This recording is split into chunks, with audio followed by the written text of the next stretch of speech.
Hi, I'm Marianne Clyde, And I'm Lorna McGill. and we're here with the Isn't She Amazing podcast. Hey, Lorna, we have another amazing guest. Would you introduce her? Yeah, a very amazing guest. It's Carol Scott. She and I actually knew each other eons ago and reconnected in recent months. And she is a totally awesome, amazing woman because she does a lot. She balances a career in high tech.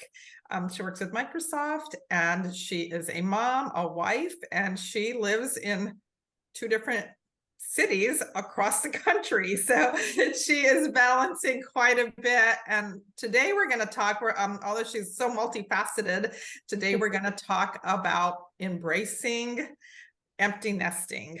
She's a recent empty nester. Oh, tell it. How old are your kids, Carol? So my oldest just turned 23. Her name is Abby, and she just graduated from college. And my middle daughter is 20, and she's a junior in college. And my youngest is 18 and headed off to Italy to start college. And so I have three daughters, and they are all young adults now. So how is the empty nest going? I mean, I think, wasn't your youngest daughter in away from home for a semester? Wasn't she doing international? Yes, yes. So just a quick story, as we all know, there was this thing called COVID, and COVID hit. My youngest daughter, COVID hit when she was in ninth grade, so halfway through ninth grade.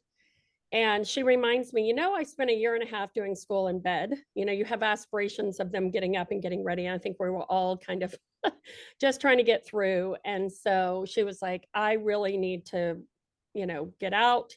And she had always wanted to be a foreign exchange student. So I got a taste of empty nest when she went off to Italy for 10 months. We didn't see her for 10 months. She thrived. It was a great transition. And at that time, our middle daughter went off to Savannah College of Art and Design to major in fashion design. And then our oldest was in engineering, focused on aerospace in Boulder.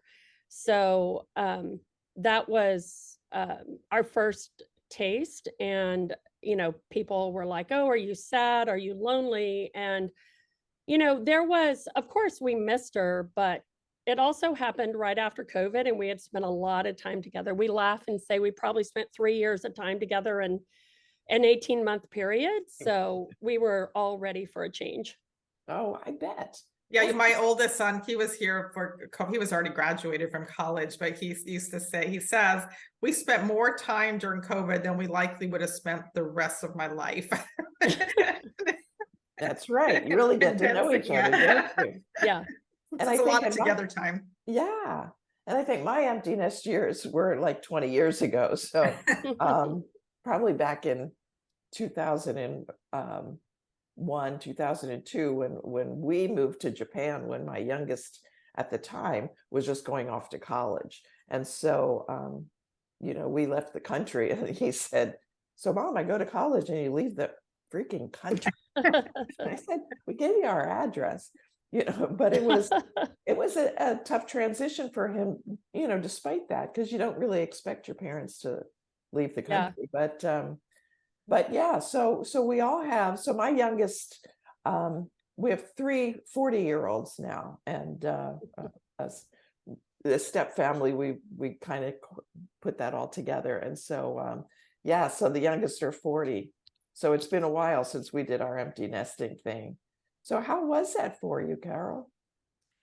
Well, what I realized right away is that your level of parenting and what you're able to control and not control, and I hate to use the word control, but obviously, like as young adults or even young people, as teenagers, there is a level of independence.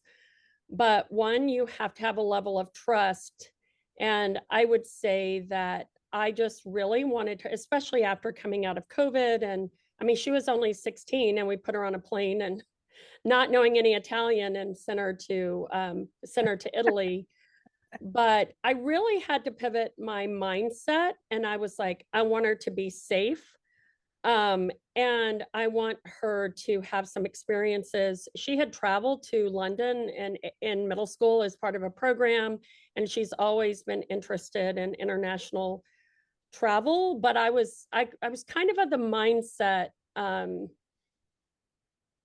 again, not that I want to say that I had low standards, but I'm like, I just want you to be safe. And I wasn't as much concerned about, the academics. You're normally in the weeds of that and what that looks like, but like have some experiences, be safe, and be confident. And, so with social media and also with being able to text, it doesn't feel like they're that far away, but it was an adjustment.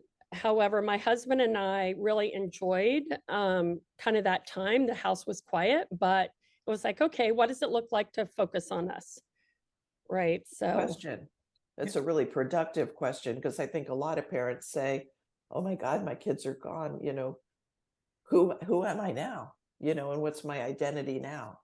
And a lot of us have a little bit of that, I think, but Yeah. to ask such a productive question, like, okay, so this is our situation. This is what we've been planning for all these years. And now how Now can what? we make it good for us? yeah. Yeah. And I think one of the things too is like I had always been interested in moving out west, and I'm from the South. I've always wanted to move out west. And, I've been very fortunate in my career, working for, I've worked for Deloitte and for Amazon and now Microsoft, but, always based from here and traveling. And, I started thinking about and kind of dreaming for myself, also coming out of COVID, like, what do I want to do? And I feel very fortunate to have a lot of support from my family. And a recruiter reached out to me about working for Microsoft, and she said, "Are you open to relocating?" And I'm like, "I'm open to anything for the right opportunity." And I felt comfortable to say that. And an opportunity came for me to co-locate out to Silicon Valley. And, my family was very supportive, and I've always wanted to do that. And we wanted to maybe try something different. And we encouraged our kids. We had one in Boulder, one in Savannah, one in Italy. Now she's going back to Italy. And so it was kind of like, well, why not me? Right. And so we do a lot of times have these traditional roles. And I know this wouldn't necessarily work for everyone, but I feel like my family was very supportive because they know, like, you focus and make choices in your career for things. And they're like, what do you want to do? And they knew it was like a really great opportunity for me. So we were like, let's try it and see what it looks like. Then all of a sudden, we were in 5 different places in 5 different time zones. Now you Yes. seem to have like a really healthy like attitude towards empty nesting. But has there been anything that surprised you of how you felt? Yeah, I would say, well, when my daughter was in Italy and I went to California, we have had a few months where she was back with her senior year, but everybody was in agreement. Like I've gone back and forth quite a bit, but I felt guilty for a while being out in California, even though nobody was making me feel guilty. Nobody was like, people were moving on with their lives. Like we talked, I would see my husband, we'd come back and forth. And I was also familiar working at Deloitte. There were a lot of leaders, including women, that had homes and different living situations where they would go amongst different places. So that had been role modeled for me, which is huge. But I actually had to deal with, and I have an awesome therapist, and we call it being in growth mode right now. But I really had to work through like some of the guilt that I felt because, and I also was like, oh, like, yes, my family reaches out and stuff, but, being this kind of caregiver in the weeds of school or trying to focus on, college applications and stuff like that. So all of a sudden, I had what I wanted and I was happy for that. And my family was thriving, but then I felt bad. Um, and it was my own guilt, like, oh my gosh, have I abandoned my family? And then it was hard to talk about sometimes, just to be honest, because it was like Yeah. people just assumed when I was out in Silicon Valley, live in Los Altos and work in Mountain View, that my family moved out with me. And I'm like, no, and it's like, but I'm not getting a divorce and like, whatever. But I felt like I had to justify it and explain it. And now people ask me, I'm like, oh, I live in Los Altos. Like, I almost felt like I had to explain my life. And so over the last year, I've gotten more comfortable with doing something different and not feeling guilty and not having to explain myself so much. It's so funny how I think women tend to, generalization, of course, but women tend to over explain themselves a lot. I mean, if you ever Yes. get stopped by a cop, the cop needs to know where you're going, why you're going there, what Why your were kids you are doing at speeding? home, why you're a good mom, whatever it is. That a lot of people will just kind of get like diarrhea of the mouth to try to justify who they are and what they're doing. And I we try to kind of push back against societal expectations Mm-hmm. because there's no two families alike. I mean, even your Mm-hmm. siblings don't have the same family life. That you're raised next to each other, but it doesn't make a difference. You all have your own desires and interpretations of things, and I think there's not a right or wrong. You have to really stick to your guns, and I admire you for actually having the wherewithal to say I would agree, because that's hard. I mean, that is it hard is because you have hard. like these social norms, and everybody kind of expects you to fall in, and when you don't, and I would imagine there is a lot of guilt with that. Yeah, and then there was also part like I know my family's proud of me and really supportive of me. So I'm like, well, what if they are upset, but they're not telling me because they don't want to make me feel bad? And even though my girls are very independent, like what if they were like, oh, well, we don't want to share this with mom because she's so happy. So like we're not going to reach out to her like we used to. But also like they're young adults, like they need to be independent. They need to problem solve, and they are very capable of that. Yeah, that's And right. so like I had to think about, and it's good, it's like growing pains, but it was like, well, just to step back a little bit, it was like, what do I want to do? Because I did make certain choices. I turned down some opportunities. I didn't consider opportunities. And don't get me wrong, I've had a very good career, but I made choices because of how I wanted to show up for my family. I would still travel and be home, but there were certain things that I didn't pursue that would require maybe to be away more. So then once it was like, oh, you can do what you want to do and nobody's going to hold you back. My husband's supportive, he's an entrepreneur. Like, what do you want? And you're so used to focusing on the success of your kids, especially when it comes to college and them launching and like all of those things. Like there's a lot of activity, there's lacrosse games, and like you go. Then all of a sudden, when you're with yourself, it's not a negative, but you're just not used to focusing on yourself. And like I've said several times, like, my family isn't waking up every morning saying, gee, I wonder how I can make Carol's life better today. Right. And it's not that they don't care about me, but they're focused on themselves, where most of course. my parenting life, I'm waking up thinking, oh, how can I make my kids life better today, and what do I need to do for them? And so it's not that they didn't need me, it was just that like our role was changing. So I had to be okay with engaging with them less. And it's not that they didn't need, I mean, you don't want them to be codependent, like you want them to launch, right? Right. But then I could kind of have what I wanted. Um, and then I was like, well, what do I want? So I had to reflect.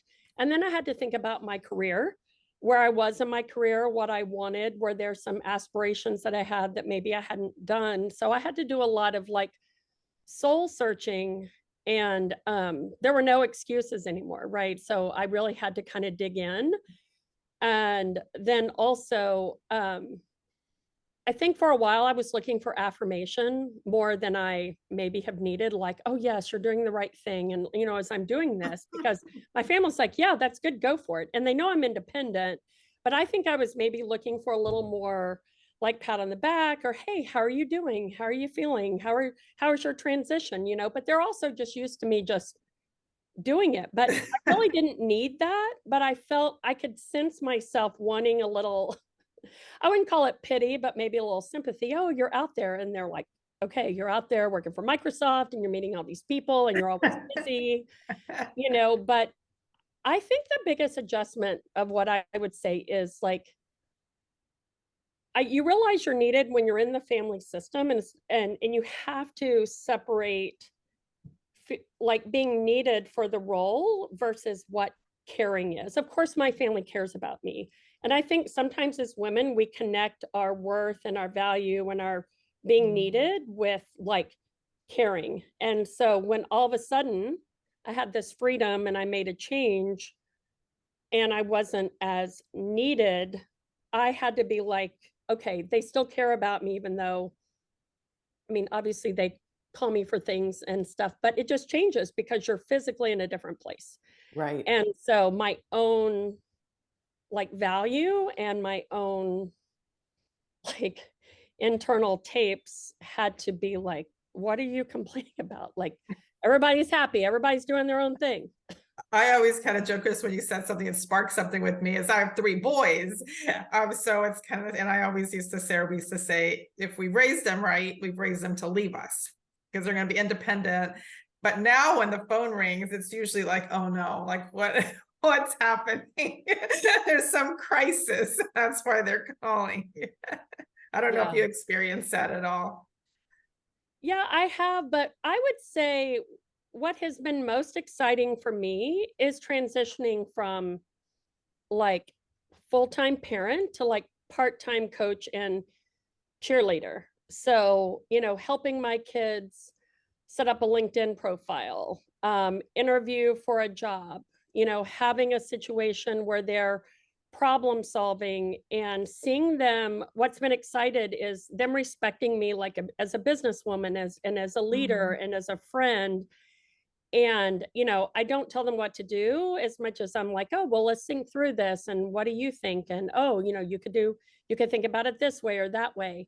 And so it's been really neat, seeing them thrive, but also coming to me for advice in like a different way. And even like, what does it mean to have a budget and live on your own? And what, gosh, I probably need to get a credit card. Like, what does that mean? And so it's like you kind of go through those kinds of things. So it's really fun to like be in that coach cheerleader role and pivot to getting used to not the heavy like parenting telling them what to do or how to do it. The advice part.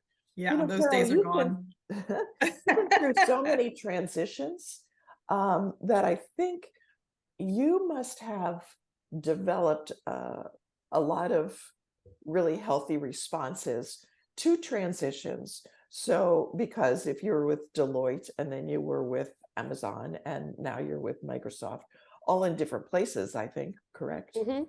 And so you have moved over and over, and your kids have changed. They had to, change their lifestyle too. So this might be a kind of a difficult question, but do you have a specific like transition theory or plan that you like? Do you just move somewhere and everybody digs in, or do you? Yeah. So How just do to you? clarify, I have moved a little bit, but we haven't moved out of Warrenton where we live for work, but I've had massive job changes that required different things from me. Okay. And so, but that is still a big trend. It's a big transition for the kids. And so, and your availability. So it's interesting because I really had to work with my kids and my family to say, okay, my work and my flexibility might look different than what you see, like others do, like going into a traditional job or whatever, because we do a lot of stuff on the phone. So I might have a conference call at swim team practice. I've actually done that many times, right? Or I'm like, hey, yeah, it's an hour to get home on the bus, but we live 5 minutes from the school. So I'll come pick you up, but I'm gonna let you know ahead of time if I'm on a call, you need to be quiet getting in the car, or you'll need to ride the bus. And so like, but this, because I've been working from home and traveling for years, like COVID wasn't new. It was harder with COVID because I was used to working from home and going places, so having to be home. But with those transitions, and even if you get promoted or do something different, what I have learned, and even now, is really communicating like what has changed, or especially as the kids have gotten older. Because sometimes, so for example, in the summers, as they got older, they didn't need childcare, but I would tell them, okay, I'm going downstairs to work. If you need something, tell me. Don't come down while I'm on the phone and point at your phone. You've texted me in big letters, like this has changed. Or sometimes I'll say, well, even for this podcast, I said, hey, I texted everyone, going to be on a podcast. I'm shutting everything down. If you need, not that they need anything from me, but my point is that communication. But I will say it is exhausting, even though I love people. It is exhausting a lot of times meeting new people, learning new norms, understanding what's expected. And no job, like there's a job description, then there's what they're telling you, then there's a reality of everyone you work with. Right. And so I would say the changes that I've gone through recently have been harder on me than changes before, because I'm like, oh, I can change. I moved up here by myself from San Antonio to DC, and I've had these different jobs, and you're used to the changes. I think what changed for me the most is feeling more vested and integrated as part of a family. And so any change to the system like impacts everybody. So Right. before, when we made changes, even when they were little, like they didn't notice those things. So now maybe my mood or what I'm doing or how it's going, like it does impact my family more. And even these changes of me moving out to Silicon Valley, it's been harder on me than it's been on the family, because I'm away, feel guilty. And also I'm going back and forth, I'm working in different time zones. And I'm used to traveling, but I have really had to spend time thinking through what I'm doing, like being more proactive, being mindful, and just communicating in a way that really like meets my needs, and recognizing that my needs have changed. So, And people's needs do change periodically. Or if And you're growing, and as you're growing, they change considerably. and life just throws curveballs all the time. I mean, there's new jobs, new friends, new places you're living, new education status or promotions that happen. And there comes a time when we end up taking care of our parents after our kids are gone. We're in that sandwich generation yeah. at some point. And that, have you experienced any of that, Carol? Yeah. So it's one of those things where, I'm very fortunate that my parents are healthy, but they have had some health challenges. Mm-hmm. And they are divorced. So they're in two different locations. And so, thinking about that, and, meeting their needs, and then also thinking about my kids. I also think about like, how am I modeling what my relationship with my parents looks like, and how I'm, responding to their needs and my own. And I think too, like, we just have to step back and be mindful, like you said, that things are changing. But what this experience, I've never been a super traditional person. I mean, I have in some things, but like I've not like lived in two places, separate from my family. But I do think this new season of life is, we don't have to do things the way everyone else has done it, right? So So true. somebody might take care of their mom a certain way. They may have different needs. You have different relationships. And so I think feeling comfortable and trusting yourself that you might do something different than somebody else. There are different cultures. Like I work with a lot of different cultures at Microsoft. So there are people where the family all lives together, they have an expectation of support or whatever. And I Mhm. love learning about those different things, but then I have to think for myself what kind of what this looks like, right, for me. And I've learned to like evaluate more, but I also have more time to just myself. So my mind can sometimes run a little wild. So I have to remind myself like not to do that, because I'm always like, well, what about this and what about that? So having more time to myself, I've been trying to be more introspective and be like, what do I want my relationship with my parents to be over the next few years? Like, what do I want it to look like? Now we're at this stage, we just spent a week together. And I know the five of us being together as the five of us is not going to always be there. So I've actually, on the trip, while I'm looking at my kids and having this moment, of course, I'm like, well, what would this look like next year? Or what would it look like? And you don't want your kids to feel guilty. You want to offer options. But I just realized that I need to stay in this like reflection mode, but not.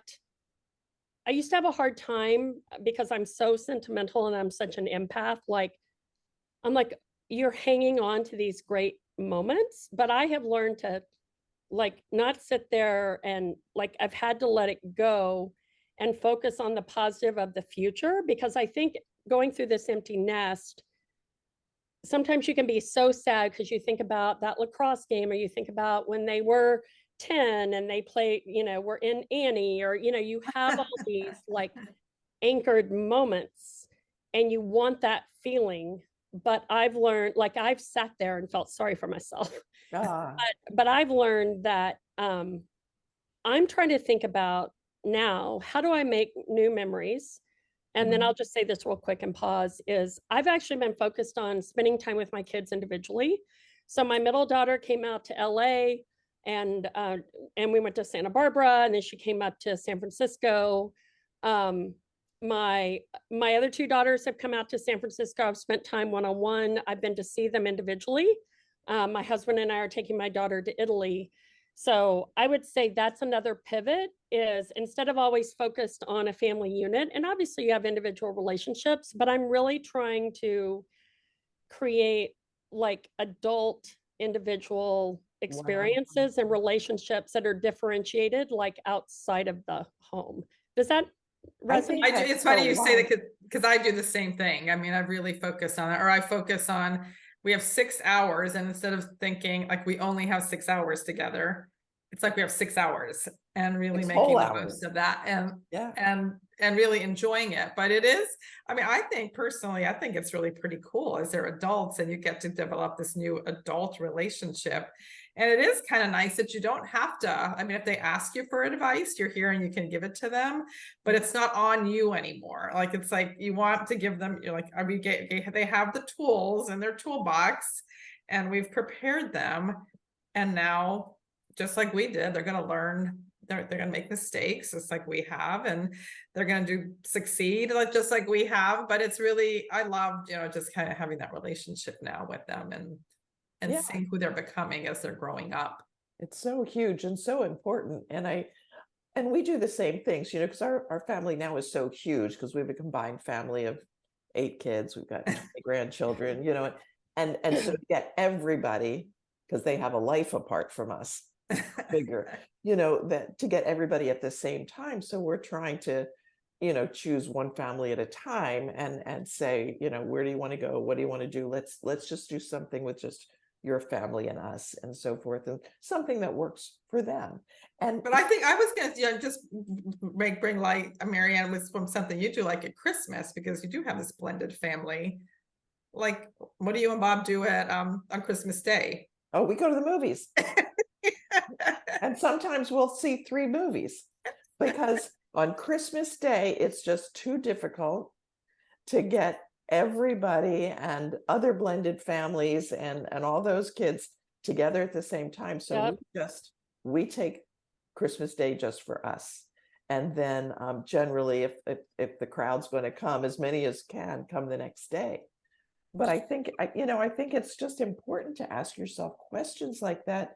I know traditions are important, but there are some people who are so rigid and feel like Mhm. if you don't come on this day, because we've done this every day for your entire childhood, now you need to come this day. And I Because the like, next day is not going to count. It doesn't count. right. Well, And I it's also like really think turkey's too, turkey, like, right? because, and again, I want to acknowledge, like, parents, especially moms, emotions, right? Because you're still trying to hang on to that feeling that brought you a Mhm. lot of satisfaction and affirmation. Mhm. But if you're doing things that are making your kids feel guilty, and you hear people of, oh, they were given a hard time of this or that. Like, I think we have to look at the big picture. We want a relationship with them 365 days a year. Yes. And I also, growing up with parents that are divorced, we're into a good rhythm of what we do. And we did different things, when they were younger.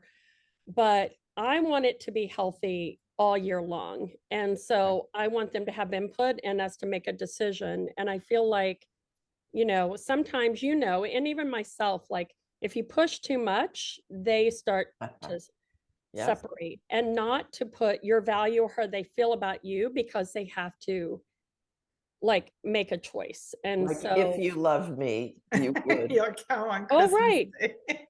right. And I think that guilt thing, and that's the other thing too that I've had to work through is having those relationships, even with my husband, right? Because like he's an entrepreneur, he's in aviation, he flies, he's doing his thing, I'm doing my thing. And like it is very healthy.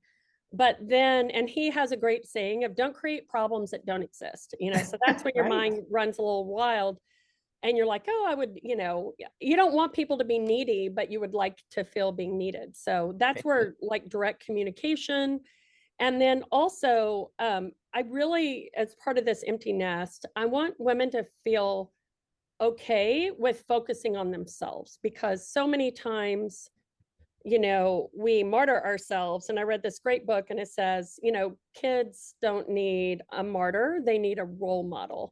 Mhm. And so we do tend to martyr ourselves a bit or overdo it. And so then when we get to focus on ourselves instead of what am I going to do, like you said, Lorna, like kind of shifting that mindset, but it's like, well, what can I do now? And what can I do for myself? And I started having that understanding while some of my kids were home, but it's okay to take care of myself. It's okay to like, and nobody's thinking about you as much as you're thinking about you, right? So and not feeling like you have to get everybody's permission to do something for yourself. And so, like, use it as an opportunity to dream and think about, is there something I want to do? And I have aspirations of things I want to do. And I used to do a lot of public speaking. So I'm getting back into that with generative AI. And I have some volunteering things that I want to do. And now I have this time. I've always wanted to be on a board, and now I'm on the, on a board for corporate growth. And so there's like been opportunities. So like not feeling guilty about that, but say, what can I do? And it's kind of that attraction of instead of again, not acknowledging the emotions, Of course. Yeah. but you're going to get more positive impact from people around you and even in your marriage and others if you're taking care of yourself. And so that's where I had to really, especially coming out of COVID, and then, my kids were wanting to, we're going off and looking at opportunity. I mean, it all looks good. Yes, I've worked at Deloitte and Amazon and Microsoft, but there have been some really tough days. What am I going to do? I'm sitting here alone in my basement, like feeling sorry for myself, right? But then I'm like, what is there to complain about? Right? Like I have control over this. I can Right. choose how I feel, how I show up, what I say, what I do. And so I really had to be my own cheerleader. But the positivity and even some of the challenges I would have with relationships, the more healthy I was, and the better I take care of myself and figure out, even if I just say, hey, I don't know what I'm going to do, but I'm working on this. Like all of my relationships are better when I am focused on myself and taking care of myself and have that clarity. And I used to That's think a that was very guilty. wise. And now I'm like, oh my gosh, I wish of course, working with a lot of professional women at Deloitte really helped me come out because I grew up in such a traditional background, but always wanted to be like in business. And so, but I'm really grateful. So that's why I've tried to instill in my kids and, be independent and be interdependent. And sometimes when I want to hang on to them or whatever, I try to, of course, they probably say I'm up in their business more than they want me to be, but I backed way off. But my point in all of this is like the best thing we can do for the people around us is to nourish ourselves and to take care of ourselves. What a fabulous, fabulous culmination of this wonderful conversation. Absolutely. Asking the right questions, taking care of yourself, making choices and being responsible for those choices. It sounds like you've done a great job of doing that and been a great example to our audience, because everybody who has kids is ultimately going to go through some stage of this. And also just for the example that you are to your daughters. I mean, that's. Well, I really appreciate that. And one thing that I have also found at work is, there's a lot of working moms that have a lot of the same feelings. And, I'm able to really empathize. And I'm at a stage where, I have people that work for me from, they have a baby that's 2 months old to like kids going to college. I have some people that work for me that have kids older than my kids. But it's interesting of the women that really want to learn from each other and being able to encourage women and see them. And I would just also encourage, women in your audience to, it's not only just, for themselves, but paying it forward. Oh, And also just being real, like in this conversation, like I said, a lot of times people see my life on LinkedIn or social media and, we don't put, oh my gosh, I had a really bad day. And like I yelled at so-and-so and I was mad and I didn't want to get off the couch. We don't share those things, but I do Because think we all feel that. I do think when we can be authentic, like I just had a conversation with someone that I said, sometimes you can feel really guilty, but your kid's not really going to remember what happens before the age of 5, and they just really need to feel loved. And so, but you loving yourself is loving your kid. And they're like, thank you for saying that. Right. And these are just things that I didn't have in my life early on to understand. But I really think there's a neat opportunity for the people in your audience to, even if they're going through a struggle or a challenge and figuring it out, is to be authentic. And then there are those that are so hungry, like for us to learn from each other, for those to learn above us and below us. But like at Microsoft, we talk about having a learn it all versus a know it all mindset. mhm. But like we can always give out of no matter where we are Right. to help others. And then there are others that want to do the same. That is such wise advice. And I really appreciate the message to the audience, because we love when anybody makes comments after, we want to hear about your life. I'm speaking to the audience at the moment too. We want to hear how you're dealing with empty nest, how you're dealing with transitions, how you're dealing with job changes, how you dealing with my relationship is maybe not exactly traditional, and I want to be okay with that. And so that's the whole point of community. And so, Carol, you've been a real asset to our community today, and I want to thank you. And Lorna, Yeah, did you have anything else to ask? No, just yeah, you're definitely a great example for all the women out there in our community. And we're all so multifaceted. It's not just like one little silo that we are, and it is balancing a lot. But you really have given some great advice to our audience on how to make yourself a priority, because you're not going to do anything. I mean, that's how you make everybody else around you stronger. Well, thank you so much. And I've known you both for a long time, and I really appreciate both of you. I love your community. I know, Lorna, when we connected and I saw your charter and what you're doing. So I was so excited to reconnect with you and what you're doing. And I think it's awesome. And I hope every woman feels amazing and knows they're amazing. And I really appreciate the opportunity. Thank you. Thank and you. So you stay amazing. And we'll see you on the next podcast. See you, everybody. Awesome.